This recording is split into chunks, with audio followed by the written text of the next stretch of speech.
Incel, I believe, is the crux of where the misery is. Hello? Yeah, I'm here. Hey, today's date is April 17th, 2009. It's about 12:47 p.m. Eastern Standard Time, and I'm talking to Winston Wu.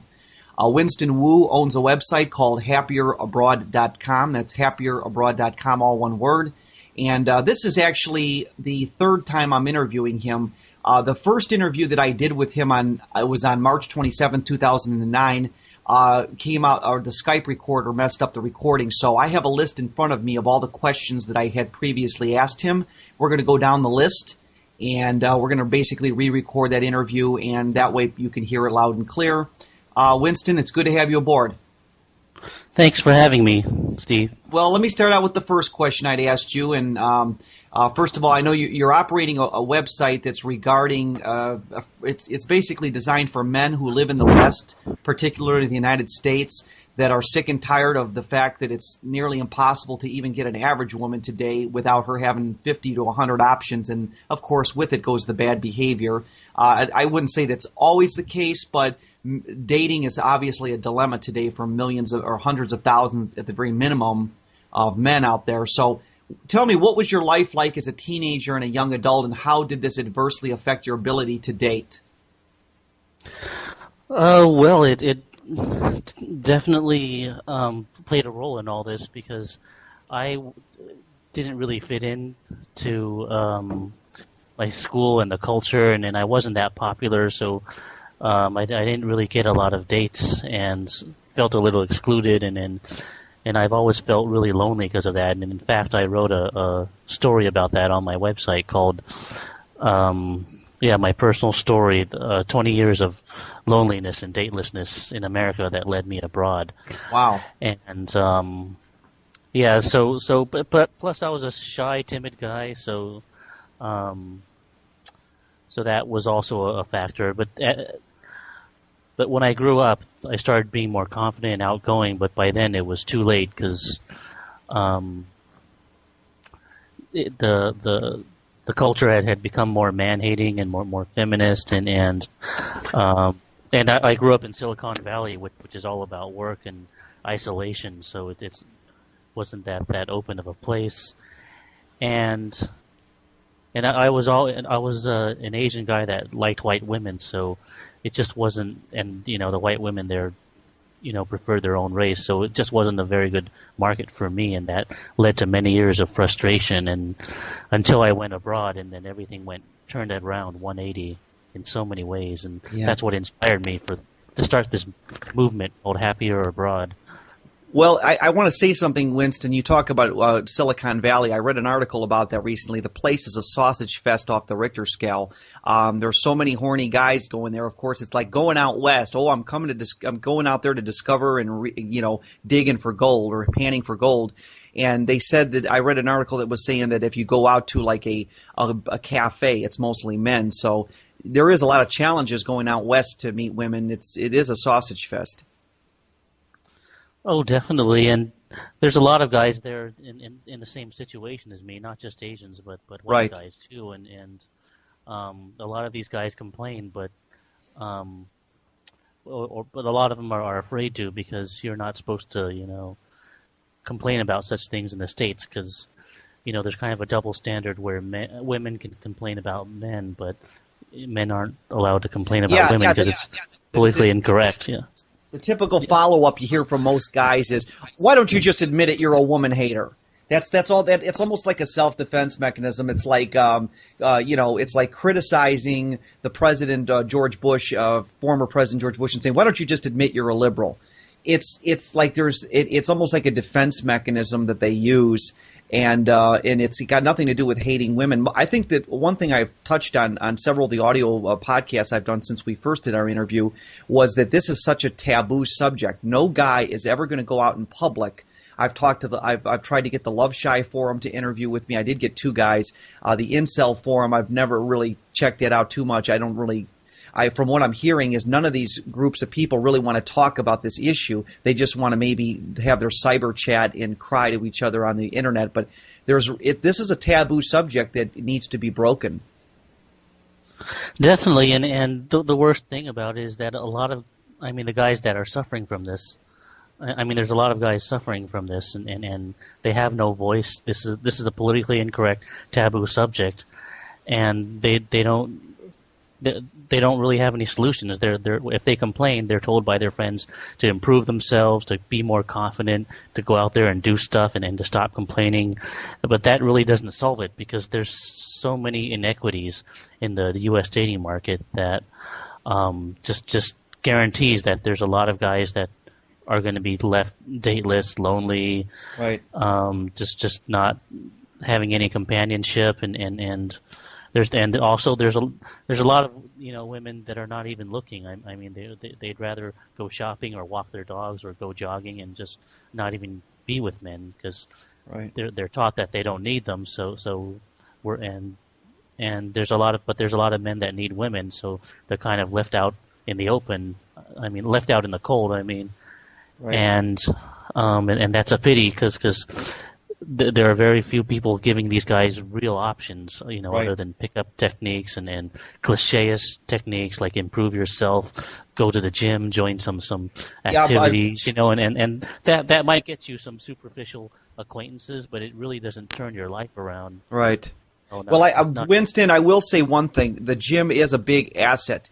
If you go to the gym, like I'm a marathon trainer. I primarily do treadmill training, and I do some cross training. Like I'll do sit-ups, and maybe I'll lift a little lightweight here and there. But a woman does respect a guy more if he's weight training or if he's working out than she would if he's at a bar. So there is hope for training, but it is there is there's several factors that go against guys today in the dating game. Is that I have a strong belief that there are more guys competing than there are women, because I've done research on articles that say that the ratio of single men in our generation, like Generation X, is like 2-to-1. So you have a lot of women out there that just have so many options, and then they got bad attitudes too, because I see girls that are not so great looking that have 10 guys fighting for them within my visible range. They might have more if I didn't know the other people they knew. It's like, it seems like it's a situation that's hopeless for men. I don't want to say it's hopeless,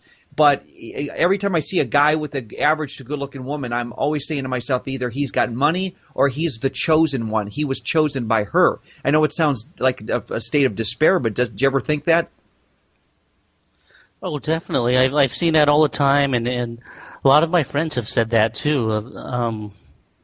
I mean, there's just a lot more guys looking than women, and you can see this on the internet personals. For example, if you go to Yahoo Personals or Match.com, there's a lot more guys than girls, and all the girls get so many letters every day from guys, and the guys hardly ever get letters back to them, and it's completely one-sided, and it's just not fair. But then again, you're not allowed to complain about it. Yeah, and then you got these guys that are like what I call now, I've learned a new term. It's called bootlickers. And basically, it's these guys that will lick a woman's boot. It's like kind of like they'll do anything that a woman says, even on these forums that are designed for guys that can't meet women. Anytime a woman posts in there and says, "Oh, you guys don't have confidence," these guys stick up for the woman. There are no men that really have a backbone. When push comes to shove, men don't have the camaraderie that women have, and unfortunately, we're in the situation we're in today. Let me go off on question number 2 so I don't get distracted here. What made you come to the conclusion that dating in the United States was all messed up and rigged against the male? And then I put, why didn't you just conclude that maybe you were the one with the problem, not everyone else? And I put in parentheses, this question is raised by most guys. This is raised by most guys in their heads when they are dateless, because sometimes we imagine that maybe we're the reason why we don't have dates. Did you ever conclude that maybe you were the reason? Oh, definitely, for sure. And those are great questions. For many years, I thought I was the problem, and that I had to change something to make myself, quote unquote, dating material to women, and I just didn't understand what I needed to do. I mean, obviously I can't change my height or race, so I thought, if I'm a great likable guy, why can't I get any women? And so I kept looking for these answers, and I would ask my female friends and other friends, and that they didn't really have any answers, because they didn't really know. I mean, or they just give me the same cliches, like you got to look cool or act cool, And so I tried all these cliched advices and some of the pickup artist books, and they just didn't do anything. And plus, they tried to make me feel like something that I wasn't, and it felt totally unnatural. And I just felt like I was trying to force something that didn't want to be, and it was just more frustrating than you can imagine. And to answer your question about what led me abroad, I mean, basically, it was repeated failures and frustrations. And I always believe that because I have this really strong willpower, and when I fail, I don't feel like a loser or a failure. I use it to learn something, something from it, so that I can benefit from it. And eventually, I learned that the dating market, was better for me overseas, and that my life could be turned around, and that's exactly what happened. But basically, to give you an idea of the big picture, it's basically like this. In the U.S., I find someone to date maybe once every few years. Right. And then and a lot of guys are in that situation. And then when I find that person, it either lasts a few weeks or a few months or maybe 1 year or two.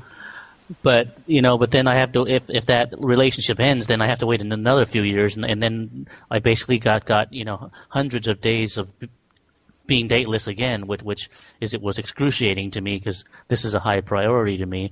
Whereas overseas, when I find that the women in a lot of countries, not in every country of course, but a lot of them are very open and friendly to me and treat me really well, and I'm always in the dating game where I have lots of choices. I mean, the choices couldn't be more obvious. It's either, one date or girlfriend every few years, or at any given point in time overseas, I can have many choices, and then I feel like I have the upper hand, just like the American women do in America. And, there's just no contest there. Well, yeah, the thing about it is, I think you're right on the money, because I've had a few situations that happened to me maybe in the last year where a woman showed genuine interest, and maybe I could have taken it to the dating thing and pushed it further. But it becomes like a hit and miss thing, because years ago, 50 or let's say 60 years ago or 50 years ago, back in the 1950s in America, you had so many options. If you were a single guy, women would say basically, or people would say, you know what, I know this right girl for you. We could set you up on a blind date. And you had options. Well, nowadays, if you're a guy living in this dating game, you're almost like, oh wow, I'm fortunate to fate had it that this one girl likes me. But what if it doesn't work out, or she's not your type? Well, then wait, you got to wait another 2 years for that same situation to play itself out. And women almost totally have the choice. By the way, a lot of guys, I had one guy criticize me for this. He says, my criticism of you, Steve, is that you keep saying that women have all the choice, and you're corrupting them because a lot of women don't believe that. Well, I agree that might be true to some degree, but most women do know they have the choice. And since the value of the man today in the dating game is not nearly as much as the woman, as reflected by online personals, like 50 responses to a guy's 0 responses, it stands to reason that men have to have other options. And I think that's where you're standing. Oh, definitely. And it's any decent-looking woman has a lot of choices. I mean, the reason they deny it is because they're saying they don't have, choices between alpha males or Prince Charming or their ideal guys. That's what they're saying. They don't have choices there. But in terms of just nice, friendly guys, they're everywhere. They're asking them out. They're hitting on them. They're constantly flirting with them and wooing them. And I see this with my female friends too. They claim they don't have choices, but everyone's hitting on them. Right. And it's obvious what they're talking about. They're coming from a different point of reference. Right. They mean like they're talking about their perfect, Prince Charming type of guy. Those are what they consider choices, not average, friendly, good guys. Right. So. Well, I was going to say, Winston, that's a good point there. Now, let me ask this question. This is question number 3. I put on here. We kind of recapped some of the stuff we talked about. Do you believe that overall, all men, with the exception of these narcissistic alpha males, are adversely affected by the way things are today? Do you think maybe there's a psychosis going on with men? The over preponderance of men playing video games, going to the bar, saying I'm there to watch the game, when in reality they're trying to meet women. Do you think that there is some sort of psychological change amongst mainstream men today that maybe are not aware of this directly, but this dating game somehow is like, I see so many guys, Winston, that don't have girlfriends, and of course their typical response is, well, I don't want a woman, they're too much heartache. Well, the real reason is they can't get one. Do you think that this is creating a weird dynamic in our culture where people are just like frustrated?